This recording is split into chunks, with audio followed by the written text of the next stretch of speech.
Ladies and gentlemen, Charlie Johnson. Don't tell everybody. I got to tell the story. Oh, man. I got to tell the story. Oh, man. Every year, a great charity event, Midsummer's Night Magic. It raises, to this point, probably tens of millions of dollars for the United Negro College Fund. And about 6 years ago, Oh, my goodness. George Foreman was the man of the year at the big banquet before the games. And, yeah, I've been waiting for 6 years to tell the story now. I know, I see. Now, you gotta remember, he's busy, he does a lot, he's the host, he's signing autographs, he shakes hands with 300 people and tries to memorize their names. And this is where the story comes in. Well, they asked me to introduce George Foreman in boxing style, and I'm really flattered. That's great. And even more flattered by the fact that I am going to be introduced by Irvin Magic Johnson. And I'm really, I call the family, I got everybody telling this story. Oh, man. And he's had a long day now, and he comes up to the podium, and I'm backstage, and he gives me this very flattering introduction, and he says, "Come on up here, Charlie." Charlie Buffer. Where are you? And I'm behind him, and I have to come out and go, Michael Buffer. So for 6 years, every time I see him at the fights, I'm up in the ring. "Hey, Charlie, how you doing?" Okay. You got me. I got you. I finally got you back. Yeah, you did. You did. Now, let's get ready to rumble. That phrase is known worldwide. It's and it's registered as a trademark worldwide too. Yeah. So is that big, huh? You know, I work in Europe, Germany, England. It's registered, of course, here in the States, Australia, and it's just, you know, I just did the All-Star Game, the World Series, the NBA playoffs. So how'd you come up with it? Well, you know, you've been to the fights a lot, Tommy. I know you have too.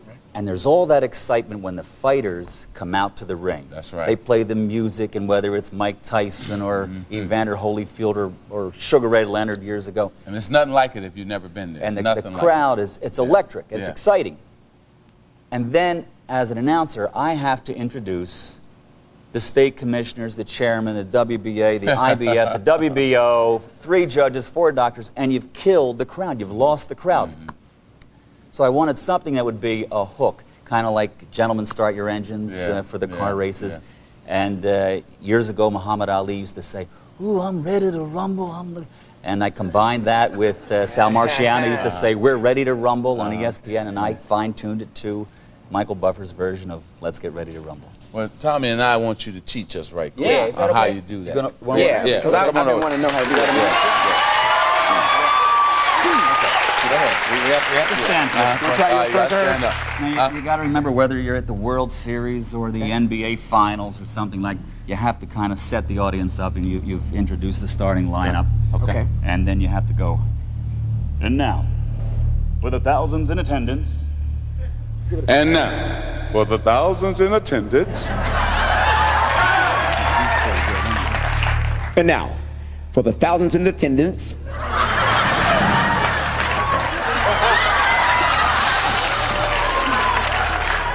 He's pretty good. I'm glad I got a registered trademark here now. This is kind of scary. "Ladies and gentlemen." Ladies and gentlemen. And then you gotta get down here and let's get ready to. Let's get ready to. He forgot the Okay, go ahead. You got it. You can. Do it. What's up? Ready? Let's get ready to rumble.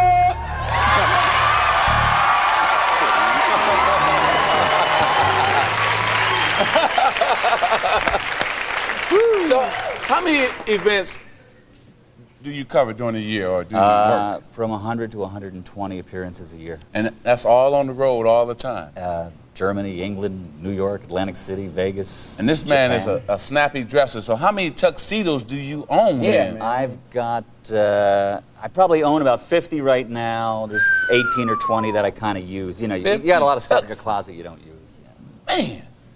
You gotta, hold on now. I don't know if people know this or not. You sing, you got a singing career. Now, I hear you're very popular in Germany. I had a single out. Of course, you know, I guess they don't know that much about music in Germany, but. For real? Yeah.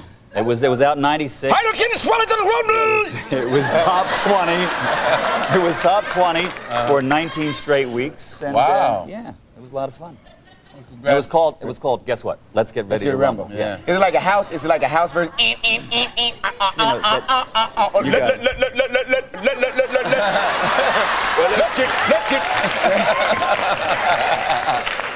know, Eurobeat. You got it. You got it? Okay, Euro, because it got to be a Eurobeat too. Yeah. Well, we got something else to show them later, what you have too. But thanks for being on the show. Michael Buffer, everybody. Now, you got to stick around, help me out on a Magic Money $10,000 shot, okay? Would you do that? Yeah. Okay. We'll be right back. Shoot some jumpers up in here.